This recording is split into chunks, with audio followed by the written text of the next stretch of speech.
السلام عليكم ورحمة الله وبركاته. إن الحمد لله نحمده ونستعينه ونستغفره ونؤمن به ونتوكل عليه ونعوذ بالله من شرور أنفسنا ومن سيئات أعمالنا. من يهده الله فلا مضل له ومن يضلله فلا هادي له، ونشهد أن لا إله إلا الله وحده لا شريك له، ونشهد أن سيدنا وحبيبنا وطبيبنا وقلوبنا وقلوب أعمالنا الذي أرسله بالحق بشيرا ونذيرا وداعيا إلى الله بإذنه وسراجا منيرا. أما بعد فأعوذ بالله من الشيطان الرجيم. بسم الله الرحمن الرحيم. ألف لام را. كتاب أنزلناه إليك لتخرج الناس من الظلمات إلى النور. وقال تعالى: هذا بيان للناس وهدى وموعظة للمتقين. وقال النبي صلى الله عليه وسلم: اقرأوا القرآن فإنه يأتي يوم القيامة شفيعا لأصحابه.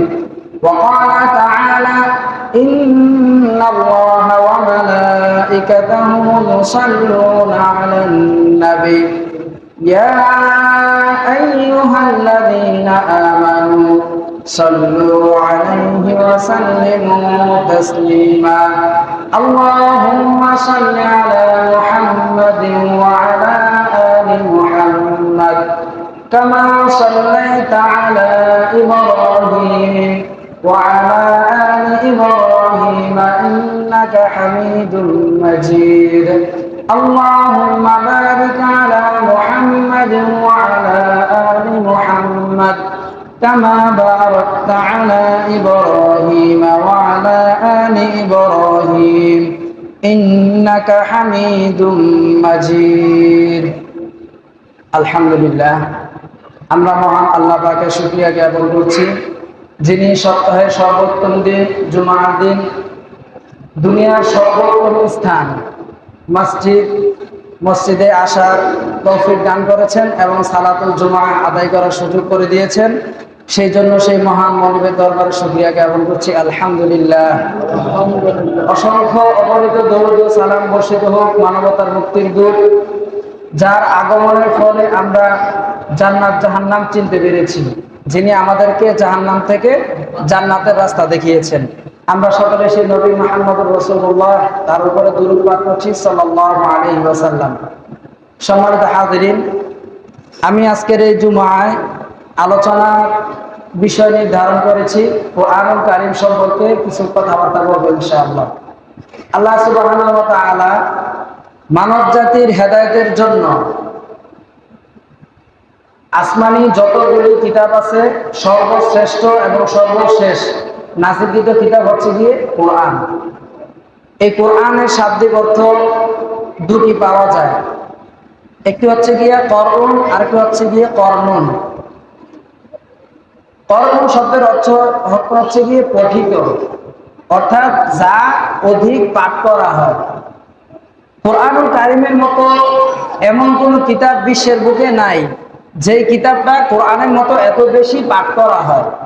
এই জন্য এই কোরআনকে বলা হয়েছে যে অধিক পঠিত একটি কিতাব। আরেকটি অর্থ আছে কোরআনের, সেটা হচ্ছে গিয়া কর্ণন, অর্থাৎ মিলিত। অর্থাৎ কোরআনটা যখন আপনি পড়বেন দেখবেন যে একটা আয়াতের সাথে একটা আয়াতের ছন্দে মিল আছে। যেমন আপনি যখন সূরা ইখলাস পাঠ করেন, এই সূরা ইখলাস পাঠের শেষের দিকে দেখবেন সবগুলি আয়াতের শেষে এই কলকলার হরফগুলি আছে। যে কেমন আল্লাহ তাআলা বলছেন কুল হুয়াল্লাহু আহাদ, এই যে এখানে একটা কলকলা। এরপরে আয়াতে বলছে যে আল্লাহুস সামাদ লাম ইয়ালিদ ওয়া লাম ইউলাদ ওয়া লাম ইয়াকুল লাহু কুফুয়ান আহাদ। সেম আরেকটি সূরা সূরাতুশ শামসের মধ্যে আল্লাহ তাআলা বলছেন যে ওয়াশ-শামসি ওয়া দুহাহা ওয়াল কমারি ইযা তালাহা ওয়ান নাহারি ইযা জাল্লাহা। এই যে শেষে প্রত্যেকটা আয়াতে হা হা হা এই শব্দগুলি আছে। এজন্য বলা হয়েছে কোরআনটা হচ্ছে কি একটা ছন্দের মিলন, যে একটি আয়াতের সাথে আরেকটা আয়াতে এরকম মিল রয়েছে। এই কোরআনের পরিভাষায় বলা যায় যে এই কোরআন হচ্ছে আল্লাহ তাআলার পক্ষ থেকে সর্বশেষ নাযিলকৃত জিবরাইল আলাইহিস সালামের মাধ্যমে মুহাম্মদ সাল্লাল্লাহু আলাইহি ওয়াসাল্লামের উপর নাযিলকৃত সর্বশেষ কিতাব। এই কোরআন এমন একটি কিতাব, কোরআনের সাথে যারই সম্পর্ক রয়েছে আল্লাহ তাআলা তার মর্যাদায় বৃদ্ধি করে দিয়েছেন। দেখুন, ফেরেশতাদের মধ্যে অসংখ্য ফেরেশতা রয়েছে, কিন্তু আল্লাহ তাআলা সকল ফেরেশতার মর্যাদা কিন্তু এক সমান দেন নাই। জিবরাইল আলাইহিস সালামের মর্যাদা হচ্ছে সবচেয়ে বেশি। কারণ কি? ওই যে কোরআনের সাথে ওনার সম্পর্ক রয়েছে। আল্লাহ তাআলার পক্ষ থেকে কোরআন নিয়ে রাসূল সাল্লাল্লাহু আলাইহি ওয়াসাল্লামের নিকট অবতরণ করেছেন জিবরাইল আলাইহিস সালাম। আল্লাহ তাআলা কোরআনে বলছেন নাযালা বিহি রূহুল আমিন। এই কোরআনটা আল্লাহ তাআলা রূহুল আমিন, এখানে জিবরাইল আলাইহিস সালামকে আল্লাহ তাআলা সম্বোধন করছেন যে তার মাধ্যমে পাঠানো হয়েছে।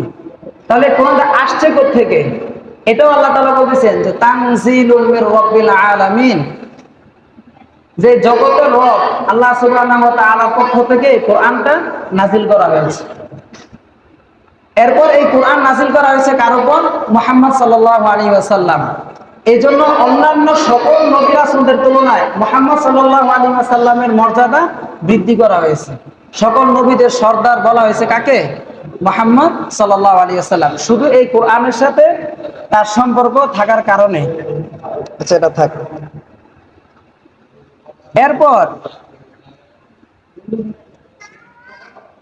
অন্যান্য সকল নবী রাসূলদের উম্মতদের তুলনায় মুহাম্মদ সাল্লাল্লাহু আলাইহি ওয়াসাল্লামের উম্মতের মর্যাদা বৃদ্ধি করা হয়েছে।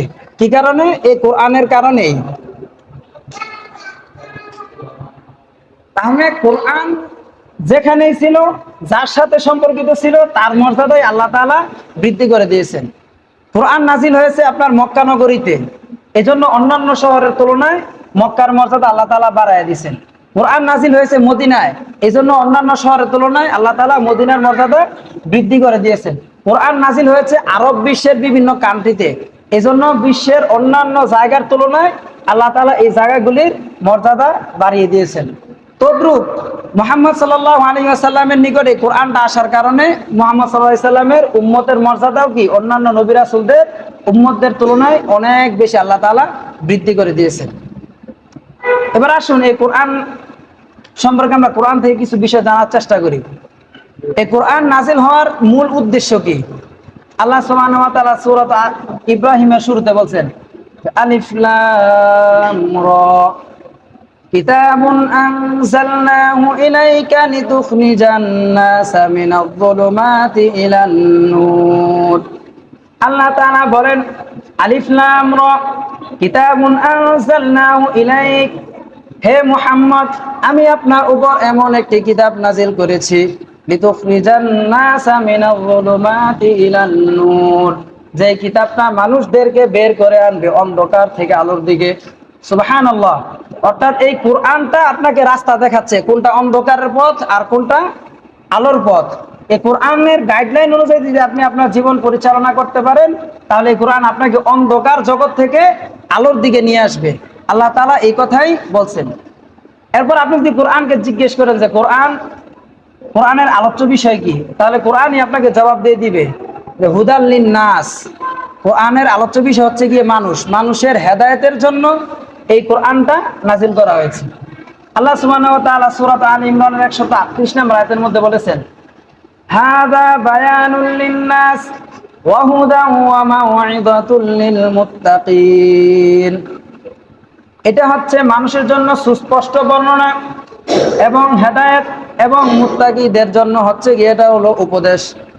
অর্থাৎ যারা মুত্তাকি, আল্লাহর তাকওয়া অবলম্বন করতে পেরেছে, তাকওয়া অর্জন করতে পারছে, তাদের জন্য এই কোরআনটা কি হেদায়েত।